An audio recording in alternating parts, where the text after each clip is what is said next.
Today, we're diving into a common frustration: a weak Wi-Fi connection on your PC or laptop. Let's get started. Tip 1. Optimize router placement. First things first, let's talk about placement. Ensure your router is centrally located, free from obstructions, and away from electronic devices that might interfere with the signal. This can make a significant difference. Tip 2. Update router firmware. Next up, keep your router up to date. Check the manufacturer's website for firmware updates. Updating your router's firmware can enhance its performance and security. Tip 3. Choose the right Wi-Fi channel. Wi-Fi channels can get crowded, especially in densely populated areas.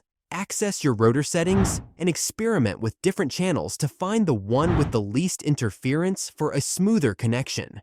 Tip 4. Use quality Wi-Fi adapter. Sometimes it's not the router, it's your PC's Wi-Fi adapter. Consider upgrading to a high-quality Wi-Fi adapter for better signal strength and stability. Tip 5. Reduce interference.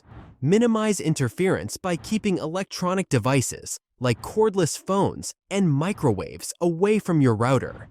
These devices can disrupt your Wi-Fi signal. Conclusion. And there you have it. By following these simple tips, you can significantly improve your Wi-Fi connection on your PC or laptop. If you found this video helpful, give it a thumbs up and don't forget to subscribe for more tech tips and tricks. Until next time,